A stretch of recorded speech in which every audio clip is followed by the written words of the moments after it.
12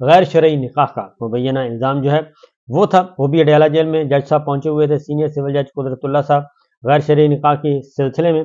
تو بشرا be be جو ہیں وہ نہیں آئیں ان کی علالت کی وجہ سے، اس لیے فرد جرم عائد نہیں کیا جا سکا، اور کیونکہ فرد جرم عائد کرنے کے لیے گئے تھے وہ نہیں عائد کیا جا سکا۔ البتہ پروسیکیوٹر یعنی کہ سرکاری وکیل موجود تھے، اور رضوان عباسی صاحب انہوں نے عمران جج صاحب نے جی پیر تک سماعت ملتوی کرنے کی بات کی، تو انہوں نے کہا کہ نہیں یہ تو بہت زیادتی ہو جائے گی، آپ اس کو شام کو رکھیں یا کل کو رکھیں۔ تو یعنی کہ وہ کہہ رہے تھے بس چند گھنٹوں کے بعد آپ سماعت رکھ لیں، لیکن بتایا گیا، سلمان اکرم راجہ صاحب نے بتایا کہ جی ہم ہائی کورٹ میں بزی ہیں، ہمارے مقدمات چل رہے ہیں، سپریم کورٹ میں چل رہے ہیں، اس لیے ہم نہیں آ سکتے، اور اس کو سماعت کو ملتوی کر دیں۔ اور پھر قدرت اللہ صاحب نے، جج صاحب نے جی 15 جنوری تک یہ کیس ملتوی کر دیا۔ اب ذرا آتے ہیں کچھ آپ کو خبریں تو دینی ہے، کچھ آپ کو ویڈیوز سنواتا ہوں، اس کے بعد آپ کو اندازہ ہو جائے گا کہ معاملات کس طرف جا رہے ہیں۔ ایک تو پہلی بات مسلم لیگ نواز، مریم نواز صاحبہ، نواز شریف صاحب دونوں، اور ان کے جو اس وقت میسنجر ہیں اور ان کے جو ماؤتھ پیس ہیں، ترجمان کہنا چاہیے، وہ ہے جاوید لطیف صاحب۔ جیسے ہی ان کو پتہ چلا ہے کہ معاملات ٹھیک نہیں ہیں اور عمران خان صاحب اور پاکستان تحریک انصاف بلے کا نشان بھی بحال ہو رہا ہے، واپس آ رہے ہیں، اور کاغذات نامزدگی جو نوکر شاہی سے ایک درجنوں نہیں 20 کی تعداد میں، سینکڑوں کی تعداد میں جو مسترد کروائے تھے، وہ سارے کے سارے مسترد کاغذات جو ہیں وہ مسترد ہو گئے ہیں اور اپیلیں منظور ہو گئی ہیں، اور تمام کھلاڑی کم و بیش واپس آ چکے ہیں انتخابی دنگل میں، اور ڈاکٹر یاسمین راشد بھی واپس آ چکی ہیں، نواز شریف صاحب کے مقابلے میں الیکشن لڑیں گی، اور میرا نہیں خیال کہ نواز شریف صاحب کے مقابلے میں پھر ڈاکٹر یاسمین راشد ان حالات میں ہوں اور نواز شریف صاحب جیت جائیں۔ یہ بہت مشکل ہے کہ نواز شریف صاحب اب قومی اسمبلی کی سیٹ بھی بچا سکیں لاہور سے، کیونکہ لاہور میں حالات بہت خراب ہیں پاکستان مسلم لیگ نواز کے۔ ایک تو یہ دھچکا لگا، دوسرا جیسے جیسے جو ہائی کورٹ سے اپیلیں منظور ہو رہی تھیں پاکستان تحریک انصاف کی، تو جاتی عمرہ بہت زیادہ پریشان تھا، کیونکہ جاتی عمرہ کے اندر کے مسائل تو اپنی جگہ موجود ہیں، کیونکہ مسلم لیگ نواز کے اندر اس وقت لڑائیاں بہت زیادہ ہیں، میں آگے جا کے بتا دوں گا کہ کس نوعیت کی لڑائیاں ہیں، کیونکہ ٹکٹوں پہ لڑائی ہو رہی ہے، اور کوئی ضلع بھی ایسا نہیں ہے جہاں پہ مسلم لیگ نواز کے دو دھڑے نہ ہوں۔ دانیال عزیز صاحب کو ٹکٹ نہیں دیا، انہوں نے کہا جی میں انڈیپینڈنٹ الیکشن لڑ رہا ہوں اور میں مقابلہ کروں گا مسلم لیگ نواز کے امیدوار کے مقابلے میں۔ طلال چودھری صاحب کو ابھی تک ٹکٹ نہیں دیا گیا، وہ بھی پینڈنگ پڑا ہے، اور بہت سارے جو امپورٹنٹ رہنما ہیں، اہم رہنما ہیں، ان کو ٹکٹ نہیں دیا گیا۔ اور علیم خان صاحب سے مریم نواز صاحبہ نے اپنی سیٹ بچانے کے لیے، مریم نواز صاحبہ نے علیم خان صاحب سے سیٹ ایڈجسٹمنٹ کی ہے، کیونکہ علیم خان صاحب نے 2 حلقوں میں کاغذ داخل کروا دیے تھے، جہاں مریم صاحبہ بھی تھیں اور دوسرے سیٹ پہ ایک اور سیٹ پہ دوسرے رہنما تھے، تو انہوں نے ایک سیٹ اس شرط پہ چھوڑی مریم صاحبہ کے مقابلے میں کاغذات اس صورت میں واپس لینے کہا کہ پہلے میرے ساتھ سیٹ ایڈجسٹمنٹ کریں، لہٰذا علیم خان صاحب کو سیٹ ایڈجسٹمنٹ کے ساتھ کی جا رہی ہے۔ اور فیاض چوہان فارغ ہو گئے ہیں، فردوس عاشق اعوان فارغ ہو گئی ہیں، استحکام پاکستان پارٹی کے بڑے بڑے نامور لوگ جو ہیں وہ فارغ ہو چکے ہیں، اور چند بس 2-4 ابھی اون چودھری کو پینڈنگ رکھا ہوا ہے، انہوں نے ابھی تک سیٹ نہیں دی، سیٹ ایڈجسٹمنٹ نہیں ہوئی۔ متحدہ قومی موومنٹ نے مسلم لیگ نواز کو جواب دے دیا ہے، وہ بھی فارغ ہو گئے ہیں۔ اب آتے ہیں یہ سارا غصہ جو ہے وہ کس پہ نکال رہے ہیں؟ یہ سارا غصہ نکالا جا رہا ہے عاصم منیر، جناب عاصم منیر صاحب پہ، فوجی قیادت پہ، جناب ندیم صاحب پہ۔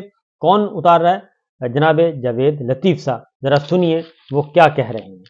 کیا 2011 سے جو لوگوں کی ذہن سازی ہو رہی تھی، کی جا رہی تھی، اداروں میں بیٹھے لوگ کر رہے تھے، اور آپ یہ بتائیں کہ مجھے آپ بری بھی کر رہے ہیں، مجھے آپ تاحیات نااہلی سے بھی فارغ کر رہے ہیں، مجھے آپ الیکشن لڑنے کی اجازت بھی دے رہے ہیں، مگر جو 9-10 سال آپ نے بچوں کی ذہن سازی کی اداروں میں بیٹھے لوگوں نے، کیا وہ کہنا پسند نہیں فرمائیں گے کہ یہ بھی معصوم تھے؟ کیا وہ یہ بتانا پسند نہیں فرمائیں گے کیونکہ ہماری ضرورت تھی ان کو نکالنا، انتقام لینا تھا ان سے اور کسی کو لانا تھا، وہ ضرورت تھی ہماری، ہم اس کو لے کر آئے. سر بتائیں کرنا کیا؟ ان بچوں کا ذہن دوبارہ بدلیں، ان بچوں کو نئی کتابوں میں سلیبس میں میاں صاحب کی مانتا کہ کس سے پڑھیں، کرنا کیا ہے؟ میں تو یہ کہہ رہا ہوں مزید کیا کرنا پڑے گا؟ آپ سلیبس کا جو ذکر کر رہے ہیں، سلیبس میں بھی پنجاب کی جو بچوں کی بکس تھی، سلیبس تھا، اس میں بھی نواز شریف کے متعلق ایک مضمون چھاپا گیا، کہا گیا کہ یہ پاکستان کا پیسہ لوٹ کے لے گیا. دوسرا سنیے جی، ایک تو یہ رونا رو رہے ہیں، ایک اور شاٹ ہے وہ بھی سنیے.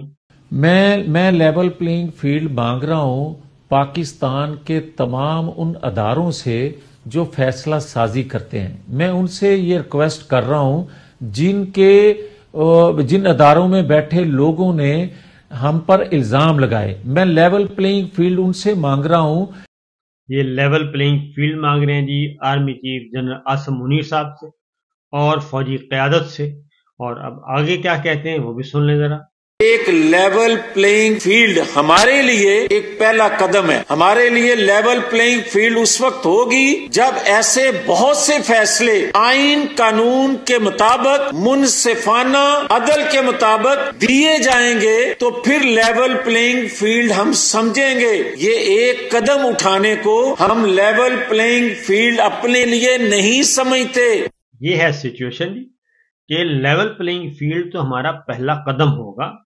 لیول پلینگ فیلڈ پہلا قدم ہے، آخری قدم ہے کہ ہمیں پلیٹ میں رکھ کر اقتدار ہمارے حوالے کیا جائے.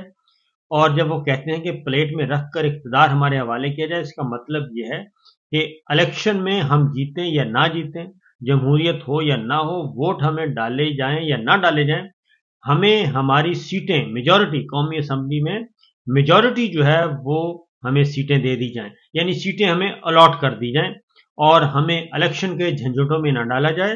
اور یہ ہے لیول پلینگ فیلڈ. اور پھر لیول پلینگ فیلڈ یہ جاتے ہیں 2011 کی بات کرتے ہیں تو 2011 کا مطلب ہے آج سے یہ تقریباً 13 سال پیچھے جانا چاہتے ہیں. 13 سال پیچھے جا کے وہ تھا جنرل قیانی صاحب کا دور. تو جنرل قیانی صاحب سے لے کے آج تک یہ تمام جرنیلوں کو، تمام آنریبل ججز کو، ان سب کو وہ جیل میں ڈالنا چاہتے ہیں اور ان سے حساب مانگ رہے ہیں. اور یہ اس لیے مانگ رہے ہیں کہ ہماری معزز اسٹیبلشمنٹ نے، ہماری ملٹری لیڈرشپ نے اگر ان کو فیسیلیٹیٹ نہ کیا ہوتا اور ان کی فیسیلیٹیشن نہ کی ہوتی اور ان کو جیلوں سے نکال کے باہر نہ بھیجا جا ہوتا اور باہر سے پھر واپس نہ لایا جاتا تو یہ کبھی بھی یہ باتیں نہ کرتے. اور اگر عدالتوں نے جو فیصلے دیے تھے کرپشن پر مبنی، وہاں پہ ان کو فیسیلیٹیٹ نہ کیا جاتا، جیسا کہ جنرل باجوہ کا ایک باقاعدہ طور پہ جنرل بابر افتخار کا ایک شارٹ موجود ہے انٹرویو ارشد شریف صاحب کو، انہوں نے آڈیو بھی پر دیا اور انہوں نے کہا کہ زبیر صاحب آئے تھے ہمارے پاس، انہوں نے مریم صاحبہ کے لیے اور نواز شریف صاحب کے لیے سہولتیں مانگی تو ہم نے انکار کر دیا اور ہم نے کہا کہ نہیں دیکھیں یہ جو سیاسی معاملات ہیں یہ تو کرے گی پارلیمنٹ سے حل کروائیں، قانونی معاملات عدالتوں سے حل کروائیں. تو وہ سارا کچھ دونوں ایز اٹ از ہو گیا. باجوہ صاحب کو گئے زمانہ ہو چکا، لیکن ان کی بات جو ہے اب پوری ہوئی ہے، بلکہ پوری کروائی گئی ہے. تو ان کو جتنا بھی آپ رعایتیں دیں گے انہوں نے ایسے ہی کرنا ہے. باقی آپ لوگوں کی مرضی. اجازت دیجیے، اللہ حافظ.